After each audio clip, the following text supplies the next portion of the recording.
മറ്റൊരു വീഡിയോയിലേക്ക് എല്ലാവർക്കും സ്വാഗതം. ഇന്ന് നമ്മൾ നോക്കുന്നത് അടുത്തതായി വരുന്ന കേരള PSCയുടെ എക്സാമുകൾ തയ്യാറെടുക്കുന്നവർക്കായിട്ടുള്ള ഇമ്പോർട്ടൻറ്റ് ക്വസ്റ്റ്യനുകളാണ്. ഇതിനു മുമ്പ് ചോദിച്ചിട്ടുള്ള ചില ആവർത്തന ചോദ്യങ്ങളും കൂടെ ഉൾപ്പെടുത്തിക്കൊണ്ടുള്ള ഒരു ക്ലാസ്സാണിത്. ആദ്യമായിട്ട് ഈ ചാനൽ ആരെങ്കിലും കാണുന്നുണ്ടെങ്കിൽ ദയവ് ഇതൊന്ന് സബ്സ്ക്രൈബ് ചെയ്യുക, ലൈക്ക് ചെയ്യുക, കമൻറ്റ് ചെയ്യുക. നമുക്ക് ക്ലാസ്സിലേക്ക് കിടക്കാം.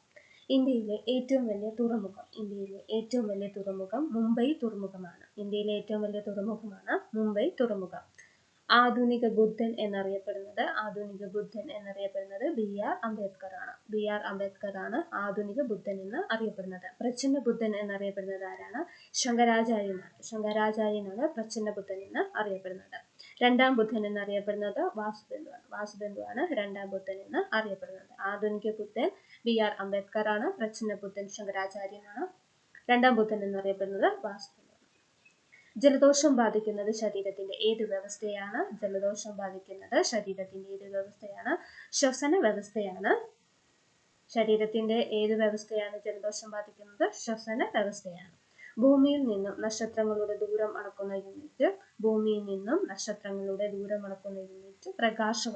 പ്രകാശവർഷമാണ്. ലോകത്ത് ആദ്യമായി എയ്ഡ്സ് രോഗം റിപ്പോർട്ട് ചെയ്തത് അമേരിക്കയിലാണ്. 1981 ആദ്യമായി റിപ്പോർട്ട് ചെയ്തത് എവിടെയാണ്? അമേരിക്കയിലാണ്. വസൂരിക്ക് കാരണമായ രോഗകാരി വെരിയോള വൈറസ് ആണ് വസൂരിക്ക് കാരണമായ രോഗകാരി. അടുത്ത ക്വസ്റ്റ്യൻ,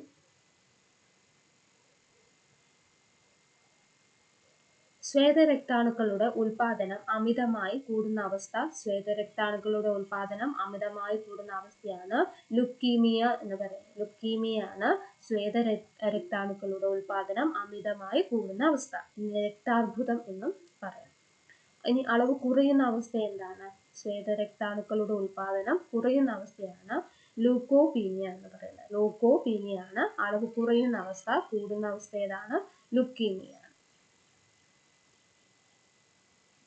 തിളയ്ക്കുന്ന വെള്ളത്തിന്റെ ചലനം ഏത് ചലനത്തിന് ഉദാഹരണമാണ്? തിളയ്ക്കുന്ന വെള്ളത്തിന്റെ ചലനം ഏത് ഇനം ചലനത്തിന് ഉദാഹരണമാണ്? ക്രമരഹിത ചലനത്തിന് ഉദാഹരണമാണ്. തിളയ്ക്കുന്ന വെള്ളത്തിന്റെ ചലനം ഏതിനം ചലനത്തിന് ഉദാഹരണമാണ്? ക്രമരഹിത ചലനത്തിന് ഉദാഹരണമാണ്. ലോകത്ത് ഏറ്റവും കൂടുതൽ വനമുള്ള രാജ്യം റഷ്യയാണ് ഏറ്റവും കൂടുതൽ വനമുള്ള രാജ്യം. ഏറ്റവും കൂടുതൽ വനമുള്ള സംസ്ഥാനം ഏതാണ്? ഏറ്റവും കൂടുതൽ വനമുള്ള സംസ്ഥാനം മധ്യപ്രദേശാണ് ഏറ്റവും കൂടുതൽ വനമുള്ള സംസ്ഥാനം. ഏറ്റവും കൂടുതൽ വനമുള്ള രാജ്യം റഷ്യയും ഏറ്റവും കൂടുതൽ വനമുള്ള സംസ്ഥാനം ഏതാണ്? മധ്യപ്രദേശുമാണ്. ഏറ്റവും കൂടുതൽ വനമുള്ള രണ്ടാമത്തെ സംസ്ഥാനം ഏതാണ്? ഇന്ത്യയിലെ ഏറ്റവും കൂടുതൽ വനമുള്ള രണ്ടാമത്തെ സംസ്ഥാനം അരുണാചൽ പ്രദേശാണ്. അരുണാചൽ പ്രദേശാണ് ഏറ്റവും കൂടുതൽ വനമുള്ള രണ്ടാമത്തെ സംസ്ഥാനം. ഭൂമിയുടെ കാമ്പ് അറിയപ്പെടുന്ന മറ്റൊരു പേര് എന്താണ്? നിഫയാണ് ഭൂമിയുടെ കാമ്പ് അറിയപ്പെടുന്ന മറ്റൊരു പേര്. സമുദ്ര ഭൂവൽക്കം അറിയപ്പെടുന്ന മറ്റൊരു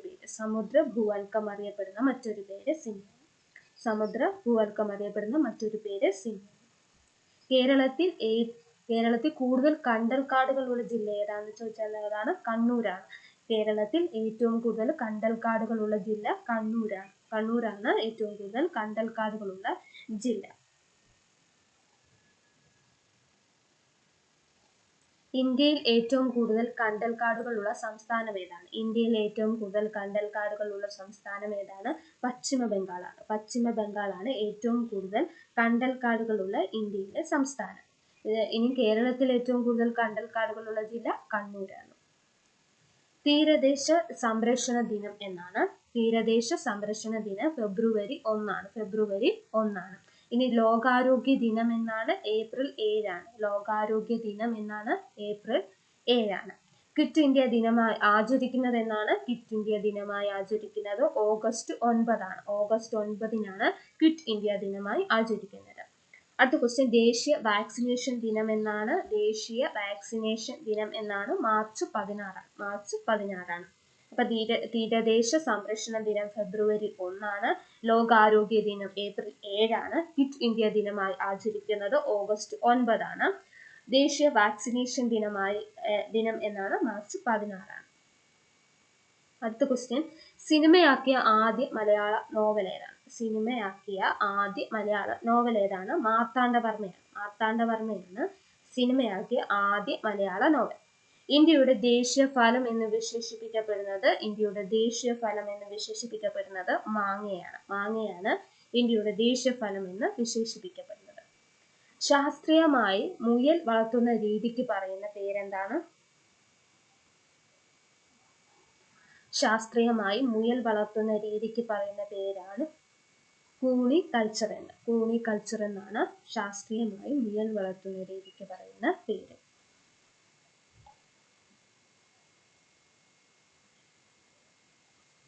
ഏത് നദിയുടെ തീരത്താണ് ആഗ്ര?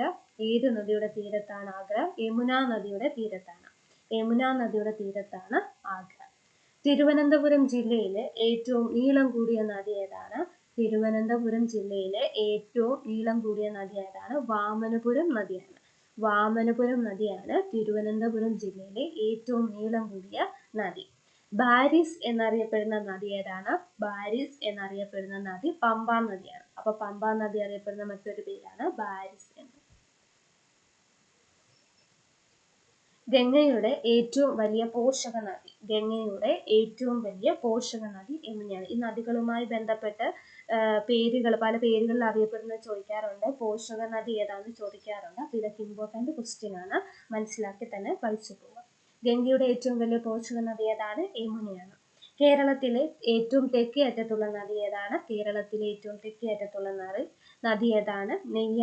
നെയ്യാറാണ് കേരളത്തിലെ ഏറ്റവും തെക്കേ അറ്റത്തുള്ള നദി. നാഷണൽ എഡ്യൂക്കേഷൻ കമ്മീഷൻ എന്നറിയപ്പെട്ട വിദ്യാഭ്യാസ കമ്മീഷൻ കോട്ടാരി കമ്മീഷനാണ് നാഷണൽ എഡ്യൂക്കേഷൻ കമ്മീഷൻ എന്നറിയപ്പെട്ട വിദ്യാഭ്യാസ കമ്മീഷൻ. കേരളത്തിലെ ഏക മുസ്ലിം രാജവംശം ഏതാണ്?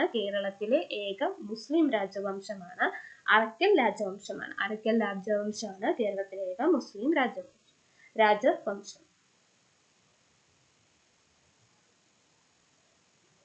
അടുത്ത ക്വസ്റ്റ്യൻ കേരളത്തിലെ ആദ്യ റെയിൽവേ വന്ന വർഷം 1861. ഓർത്തു വെക്കുക, കേരളത്തിൽ ആദ്യ റെയിൽവേ വന്ന വർഷം ഏതാണ്? 1861. ഇനി ഇന്ത്യയിൽ ആദ്യമായി റെയിൽവേ വന്ന വർഷം ഏതാണ്? 1853 ഏപ്രിൽ 16. ഇന്ത്യയിൽ ആദ്യമായി റെയിൽവേ വന്ന വർഷം 1853 ഏപ്രിൽ 16. കേരളത്തിൽ ആദ്യമായി റെയിൽവേ വന്ന വർഷം 1861. രണ്ടും തിരിഞ്ഞു പോകാതിരിക്കുക, രണ്ടും ഓർത്തു വെക്കുക. കൊഴിഞ്ഞ ഇലകൾ ആരുടെ ആത്മകഥയാണ്? ജോസഫ് മുണ്ടശ്ശേരിയാണ്. ജോസഫ് മുണ്ടശ്ശേരിയാണ്. അടുത്ത ക്വസ്റ്റ്യൻ കേരളത്തിൽ ഉപ്പു സത്യാഗ്രഹത്തിന്റെ പൈലറ്റ് എന്നറിയപ്പെടുന്നത് മൊയ്യാരത്ത് ശങ്കരനാണ് കേരളത്തിലെ ഉപ്പു സത്യാഗ്രഹത്തിന്റെ പൈലറ്റ് എന്ന് അറിയപ്പെടുന്നത്. ദേശീയ ഗീതമായ വന്ദേ മാതരം ആദ്യമായി ആലപിച്ച വർഷം ഏതാണ്? 1896 കൊൽക്കത്ത സമ്മേളനത്തിലാണ്. 1896 ദേശീയ ഗീതമായ വന്ദേ മാതരം ആദ്യമായി ആലപിക്കുന്നത്. 1896. ഇനി ദേശീയ ഗാനമായ ജനഗണമന ആദ്യമായി ആലപിച്ച വർഷം? 1911 കൊൽക്കത്ത സമ്മേളനത്തിൽ വെച്ച് തന്നെയാണ്. 1911 ദേശീയ ഗാനമായ ജനഗണമന ആദ്യമായി ആലപിച്ച വർഷം. വന്ദേ മാതരം തമിഴിലേക്ക് പരിഭാഷപ്പെടുത്തിയത് ആരാണ്?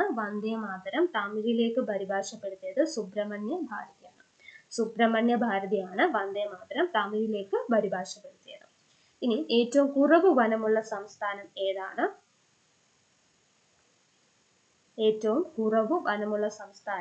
ഹരിയാനയാണ് ഏറ്റവും കുറവ് വനമുള്ള സംസ്ഥാനം. കണ്ടൽ വനങ്ങൾക്ക് അനുയോജ്യമായ മണ്ണിനം ഏതാണ്? കണ്ടൽ വനങ്ങൾക്ക് അനുയോജ്യമായ മണ്ണാണ് പീറ്റ് മണ്ണ്. പീറ്റ് മണ്ണാണ് കണ്ടൽ വനങ്ങൾക്ക് അനുയോജ്യമായ മണ്ണ്.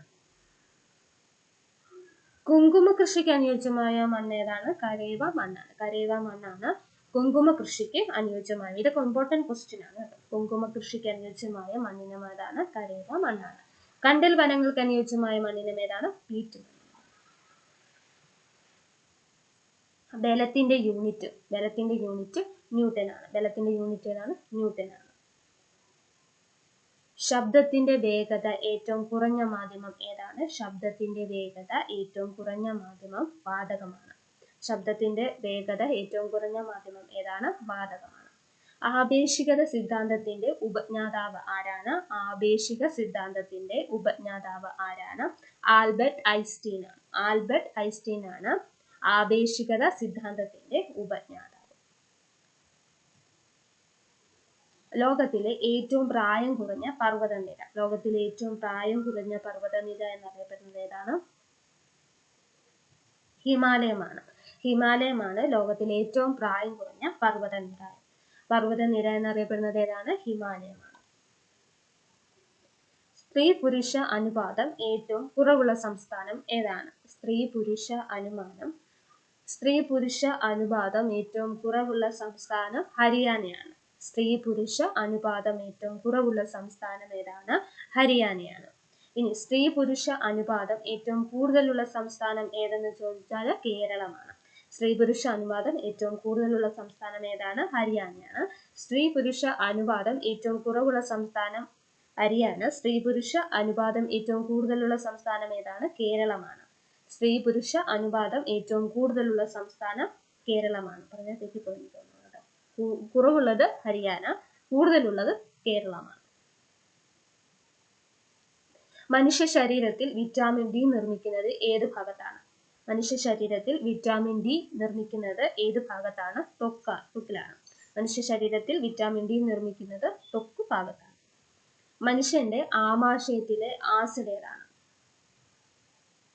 മനുഷ്യന്റെ ആമാശയത്തിലെ ആസിഡ് ഏതാണ്? ഹൈഡ്രോക്ലോറിക് ആസിഡ് ആണ്. ഹൈഡ്രോക്ലോറിക് ആസിഡ് ആണ് മനുഷ്യന്റെ ആമാശയത്തിലെ ആസിഡ്.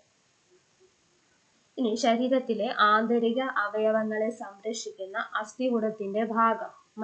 ശരീരത്തിലെ ആന്തരിക അവയവങ്ങളെ സംരക്ഷിക്കുന്ന അസ്ഥികൂടത്തിന്റെ ഭാഗം അക്ഷാസ്ഥികൂടമാണ്. അക്ഷാസ്ഥികൂടമാണ് ശരീരത്തിലെ ആന്തരിക അവയവങ്ങളെ സംരക്ഷിക്കുന്ന അസ്ഥികൂടത്തിന്റെ ഭാഗം.